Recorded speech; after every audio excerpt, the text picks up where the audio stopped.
All right, everybody. Hello. How's everybody doing? Good. I want to talk to y'all today about chocolate chip cookies. Have you ever thought that life is a lot like a chocolate chip cookie or chocolate chip cookie dough? Right? It makes sense. I've been thinking about it a lot, actually, lately. The main reason is I read a book a couple weeks ago by the Benham brothers called Living Among Lions. The Benham brothers are twin brothers who are Christian.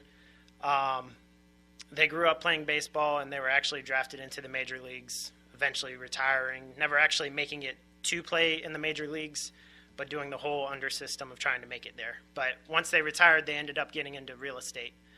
They were pretty successful in it, always keeping their Christian morals first and everything. But eventually, they got to a point where they got so big that somebody came to them about talks of doing a reality TV show. And they were like, this is awesome. This is going to be great. It's a new platform for us to keep preaching the gospel and everything like that. So they started doing it. And then as they got into recording the first season of their episode, the guys found out how religious they were. And they actually confronted them and said, hey guys, it's cool that you're religious and everything like that, but if you could just kind of tone it back a little bit, because that's not what we're trying to go for on this TV show. That struck a chord with them, and they had a choice right then and there, and they decided not to conform to what they wanted. Needless to say, they ended up canceling the show before the first season ever finished recording. So I really like these guys. I actually had the pleasure of meeting them back at our gym in Chesapeake a few years ago. Really cool guys, down to earth, awesome. In their book, Among Lions, they have a concept that they talk about chocolate chip cookie dough. And their main focus is actually how we should be the chocolate chips in chocolate chip cookie dough. Because when you look at chocolate chip cookie dough, you see two things. You see cookie dough, and you see chocolate chips. But the thing is, in that cookie dough, there's more than just dough. But you can't tell because it's all blended together, and you can't pick anything apart. But the chocolate chip is only mixed in. It stands out no matter what in that chocolate chip cookie dough. So that's what they focus on, being blended in or being mixed in. One of the examples that I look at being blended in, it's a pretty easy one, is Lot and Sodom. I do believe that Lot was a good guy. He noticed the angels as soon as they walked in and wanted to help them and keep them safe. But inside of Sodom, he only blended in. He did not mix in. He just kind of went about his business, and obviously we know what happened to Sodom because of that. But when you look at being mixed in, again, there's plenty of examples of that. You have Daniel in Babylon, and that's where they really focus on in the book Living Among Lions, is Daniel in Babylon. If you turn over to Daniel 6:10, I just want to point out one thing when we get to the story of Daniel and the lion's den. When we get there, we all know the Jews were taken captive and moving into Babylon, and they were forced to live there. And there was more than just Daniel there. You had Meshach, Shadrach, and Abednego also, and other Jews there too. But those four are the main guys that they talk about, obviously, in Daniel.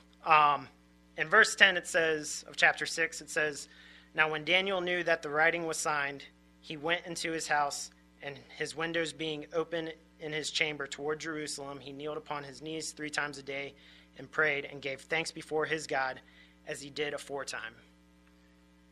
Daniel was living in Babylon, mixed in the entire time, standing out the entire time. It wasn't only when this decree was written and signed that Daniel decided, okay, I need to make sure people know I worship God. He was doing it beforehand when it says, as he did aforetime. He was doing it every day, showing that he praises and worships his God and no other God. And we know the rest of the story of what happened there. And many other examples in the Bible, such as Peter, Paul, Noah, John the Baptist, Abraham, and even Stephen, all mixing in the world that they lived in their Babylon of that time and standing out for God in Christ. But the main guys I want to focus on is Shadrach, Meshach, and Abednego, because they prove another point of the chocolate chip in the chocolate chip cookie dough. So if we would turn over to Daniel 3, we all know the story, but there's just so many hard-hitting points in this that it's good to read over.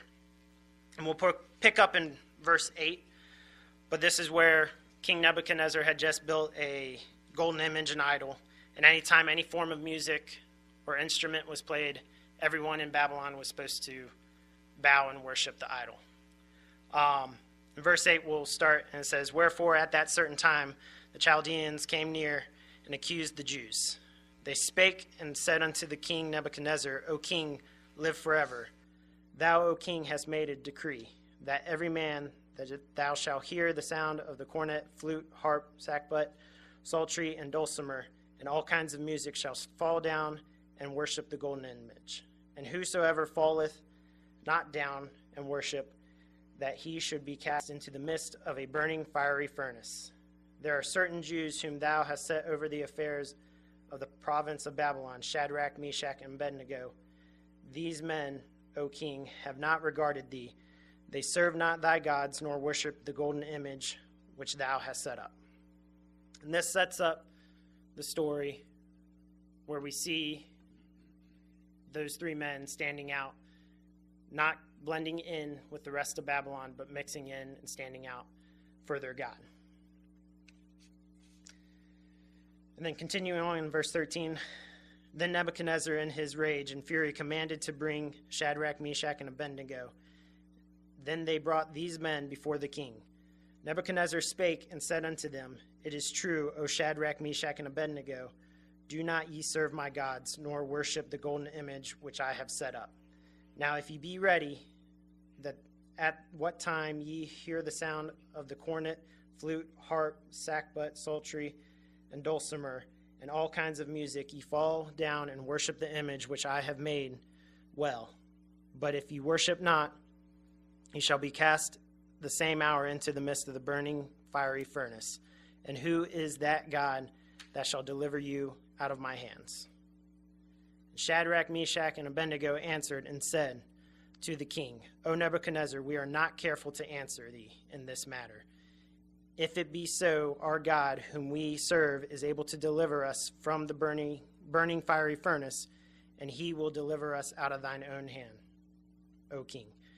But if not, be it known unto thee, O king, that we will not serve thy gods, nor worship the golden image which thou hast set up. It's one thing to stand out, but then when you're confronted, it's another thing to continue to stand out. And when you're confronted against to death, it's another thing. And these guys didn't back down at all. If one thing, one would think they answered pretty stupidly, saying, we're not careful to answer in this matter. But they faced it head on with courage in their hearts, not worrying about the outcome. And one thing that I like about this is, first off, they say, I'm not careful to answer, but also they focus on their God. And this is something I talked about just the other week. I made a Facebook post about it, where oftentimes when we face tribulation or something, we go to God, which is great, but as soon as we go to God, the next thing we do is we turn and we look towards our deliverance. But it's not always about the deliverance, it's about the deliverer. And we need to always keep our focus on the deliverer. Shadrach, Meshach, and Abednego didn't care if they were going to live or die. They wanted their God to be praised and honored no matter what. And they had that always in the center of their heart and mind. And then you continue in verse 19.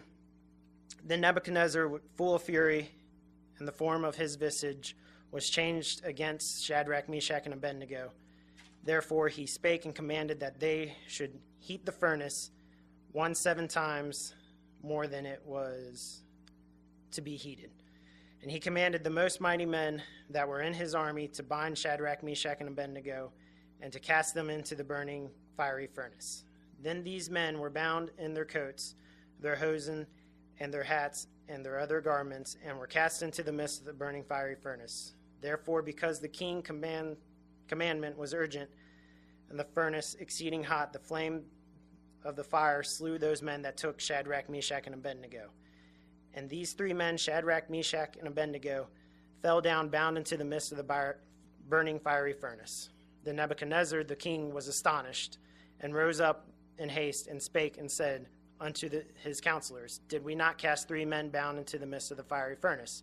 They answered and said unto the king, True, O king.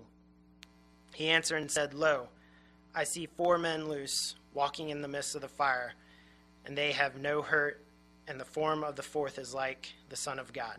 Then Nebuchadnezzar came near to the mouth of the burning fiery furnace, and spake and said, Shadrach, Meshach, and Abednego, ye servants of the Most High God, come forth and come hither. Then Shadrach, Meshach, and Abednego came forth of the midst of the fire, and the princes, governors, captains, and the king's counselors began gathered together, saw these men, upon whose body the fire had no power, nor was a hair on their head singed, neither were their coats changed, nor the smell of fire had passed on them. They entered the fire knowing that they could die, but with courage stood out. And the question that I have is, are we like Shadrach, Meshach, and Abednego? When confronted, when persecuted, do we stand out and hold our form no matter what? And I do believe that in this day and age, there's no decree that's been written that if we worship our God, we'll be thrown into a fire. But one thing that we do often feel is pressure from the world.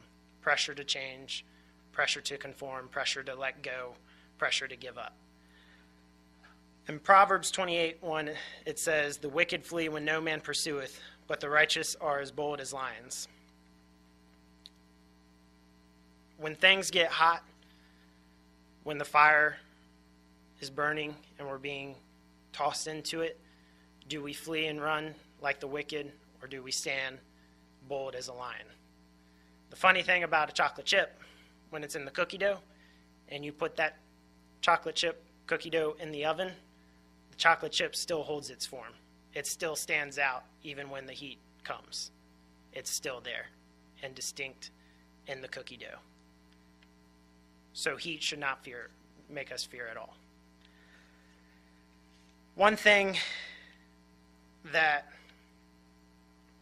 I fear because of this world that we live in and all the pressures is the fear to give up.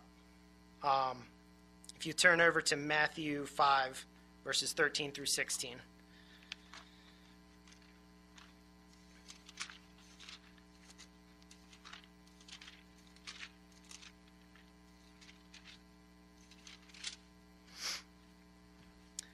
Jesus says, Ye are the salt of the earth, but if the salt has lost his savor, wherewith shall it be salted? It is thenceforth no good for nothing, but to be cast out and to be trodden under the foot of men. If you are the light of the world, a city that is set on a hill cannot be hid. Neither do men light a candle and put it under a bushel, but on a candlestick, and it giveth light unto all that are in the house. Let your light so shine before the men that they may see your good works and glorify your Father which is in heaven. Do we let our light shine? Does our salt still have savor to it? With the world as it is today, with everything going on, it's already been mentioned several times here today about everything that's gone wrong in the world and in America, our Babylon. It's easy to lose hope. It's easy to just give up and only let your light shine where it's easy.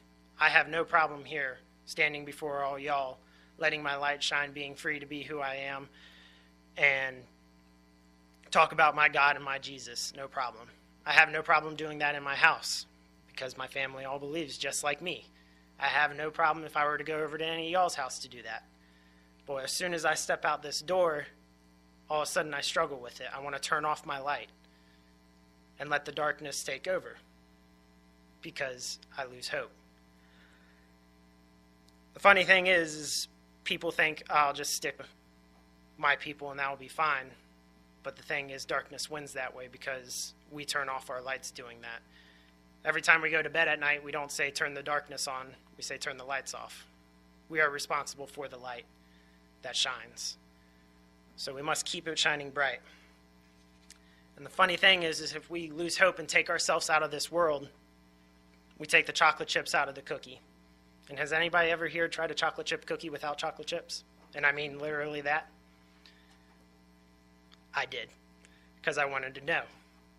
Funny thing is, chocolate chip cookie without chocolate chips doesn't taste that bad. It tastes pretty good. Something's missing, but you'll get over it, and you'll start to enjoy it, and you'll forget about the chocolate chips. But we all know that before we had Jesus in our lives, there was an emptiness and a void, but we couldn't figure it out. We were able to get by in life, fill it with things that meant nothing, with pleasures that meant nothing, but it wasn't until we introduced Jesus into our lives that all of a sudden that cookie became full and actually had something to it. And all of a sudden you realized what was missing in your life. In John 9:5, Jesus says, as long as I am in the world, I am the light of the world. And in Galatians 2:20, it says that Christ lives in me. So Jesus is still in this world. As baptized members, we are members of God's family, representatives of Christ, and we are to shine the light unto the world no matter what. When we accept our role as the salt and light of this world, God and Jesus can change the Babylon that we live in today. If you turn back over to Daniel 3, and we finish out the story of Shadrach, Meshach, and Abednego, you realize that because of their faith and their willingness to stand out no matter the cost, there was a change in Babylon. Picking up in verse 28, it says, Then Nebuchadnezzar spake and said, Blessed be the God of Shadrach, Meshach, and Abednego, who has sent his angel and delivered his servants that trusted in him, and have changed the king's word and yielded their bodies that they might not serve nor worship any god except their own God. Therefore I make a decree that every people, nation, and language which speak anything amiss against the God of Shadrach, Meshach, and Abednego shall be cut into pieces, and their houses shall be made a dunghill, because there is no other God that can deliver after this sort. Then the king promoted Shadrach, Meshach, and Abednego in the province of Babylon. We see the same thing with Daniel in chapter 6 after the lion's den. I believe it's King Darius at that point makes another decree saying that everyone should not speak anything ill against the God of Daniel, and there should be respect for God. It was a change in Babylon, a dark time for all the Jews that lived there. But because those four men stood out, didn't conform, and mixed into the world of Babylon, they were able to make changes. And we can make a change today, stepping out into the world and letting our light shine no matter what.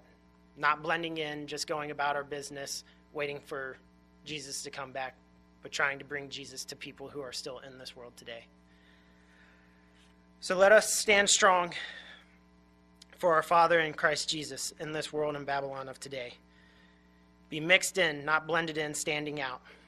And when confronted, when pressure and persecution arise and things seem to be getting hot, we'll hold our form, being the salt and light of the world that points and leads to change, that leads to our God, our Savior, and the soon coming kingdom. Thank you. And also, all this talk of chocolate chip cookies, there are chocolate chip cookies today. And shout out to my mom for making me chocolate chip cookies without chocolate chips.